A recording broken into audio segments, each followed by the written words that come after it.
नमस्कार दोस्तों, संकल्प मैथ क्लासेस में आपका स्वागत है। हम कर रहे हैं UP TET C TET special और इसमें मैं आपको अभ्यास प्रश्न भाग 4 हल करा रहा हूँ। और इसका ये पहला सवाल है, एक आयत की लंबाई 8 सेंटीमीटर है और चौड़ाई 6 सेंटीमीटर है, तो परिमाप क्या होगा। सबसे पहले तो बता दूँ परिमाप होता है क्या। परिमाप होता है आपके सामने कुछ भी हो, चाहे आयत हो या आपके सामने त्रिभुज हो या समकोण त्रिभुज हो या घन हो, कुछ भी हो, उसकी परिमापों का योग क्या होता है।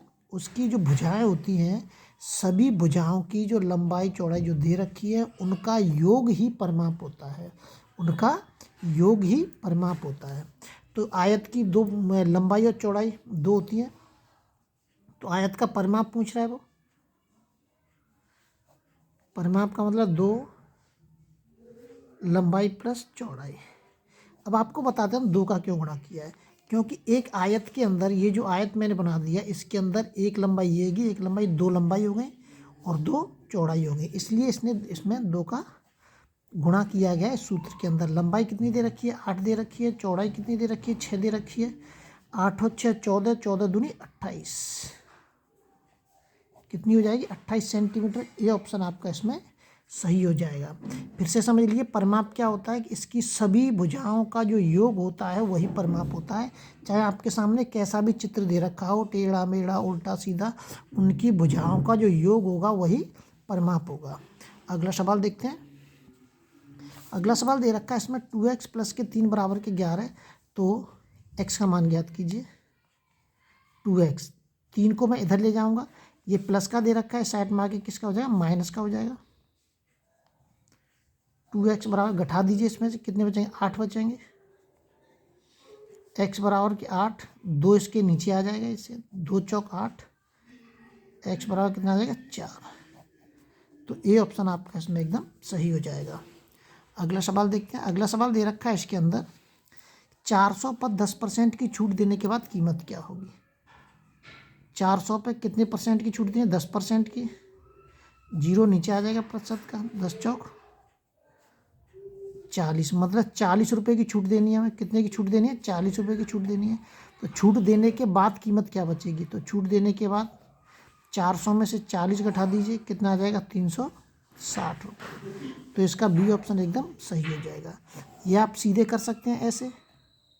400 रुपये कितने की छूट देनी है, 10% की, तो 90 में से 10 घटा, वो 100 में से 10 घटा दीजिए, कितना बचेगा 90। तो सीधे आप 90% का इसके अंदर गुणा कर दीजिए, 9 चौक 36, 360। ऐसे भी कर सकते हैं आप। अगला सवाल देखते हैं।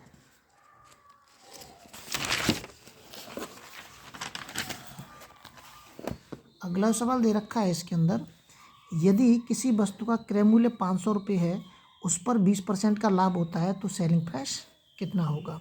इसमें विक्रय मूल्य पूछ रहा है इसके अंदर। विक्रय मूल्य देखिए, जब हमारा कॉस्ट प्राइस दे रखा होता है, सब मैं बता चुका हूँ पिछली वीडियो में। ये क्रय मूल्य दे रखा है 500 रुपये में, चाहिए क्या हमें, सेलिंग प्राइस चाहिए। सेलिंग प्राइस मतलब 20% का लाभ हो रहा है, तो आप इसमें सीधे 120 का आप इसके अंदर गुणा कर दीजिए, आपको उत्तर मिल जाएगा 12×60, कितना हो जाएगा 600 रुपये। बी ऑप्शन आपका एकदम सही हो जाएगा। और अगर वो क्रय मूल्य पूछता है, इसमें थोड़ा सा मैं आगे बढ़ा देता हूँ, अगर वो कॉस्ट प्राइस पूछता, क्रय मूल्य पूछता, क्या पूछता, क्रय मूल्य, और माना कि वो क्या दे रखा होता, ये दे रखा होता सेलिंग प्राइस, मतलब क्रय मूल्य दे रखा पूछता वो, और सेलिंग प्राइस दे देता वो, सेलिंग प्राइस दे देता वो 500 रुपये। ये मैं आपको बता रहा हूँ एक, मतलब एक्स्ट्रा में अगर ऐसे अगर सवाल आ जाए तो क्या करेंगे। सेलिंग प्राइस दे रखा है 500 रुपये, अगर पूछ रहा है वो कॉस्ट प्राइस, तो कैसे करेंगे, तो कॉस्ट वो सेलिंग प्राइस के अंदर क्या करेंगे, आप कितने दे रखा है 20% का लाभ हो रहा है, तो 120 का भाग दे देंगे। इस तरीके से आप इसको हल कर देंगे। अगर वो कॉस्ट प्राइस पूछता है तो आप भाग देंगे लाभ का या हानि का, कुछ भी हो। अगर वो कॉस्ट प्राइस पूछता है तो सेलिंग प्राइस में लाभ या हानि का भाग दे देंगे। अगर वो विक्रय मूल्य पूछता है तो कॉस्ट प्राइस में लाभ या हानि का गुणा कर देंगे।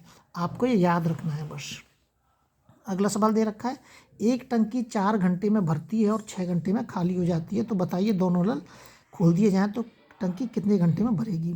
एक नल दे रखा है, ए नल कितने घंटे में भर रहा है, 4 घंटे में। बी जो नल है वो खाली कर रहा है, ये खाली कर रहा है और ये भर रहा है हमारा। ये 6 घंटे में हमारा भर रहा है। दोनों का एलसीएम निकाल लीजिए, दोनों का एलसीएम कितना आएगा हमारा 12 आएगा। 4 का इसमें भाग दीजिए, 4 तिया 12 और 6 दूनी 12। अब ध्यान रखना है ये खाली कर रहा है और ये भर रहा है। ये क्या है, ये वाली जो क्षमता दे रखी है 1 घंटे की क्षमता है, इसकी 1 घंटे में खाली करने की क्षमता 2 है और इसकी 1 घंटे में भरने की क्षमता 3 है। तो 3 में से इसमें से मैं 3 में ज़्यादा में से कम को उठाऊंगा, 3 में से 2 को उठाऊंगा, कितना बचेगा 1 आ जाएगा। अब उस 1 का मैं ये जो टोटल जो काम दे रखा है इसमें क्या दूंगा, भाग दूंगा 1 का, तो कितना आ जाएगा 12 ही आ जाएगा। तो कितने घंटे में भरेगी टंकी, 12 घंटे में भर जाएगी। कोई सी भी सवाल हो टंकी के पानी के जल के जो भरने के खाली करने के, आप इस तरीके से एलसीएम लेके ही आप हल करेंगे। अगली वीडियो में आपसे फिर मिलते हैं। जब तक आप अपने लेवल पर वीडियो को शेयर और सब्सक्राइब जरूर करें।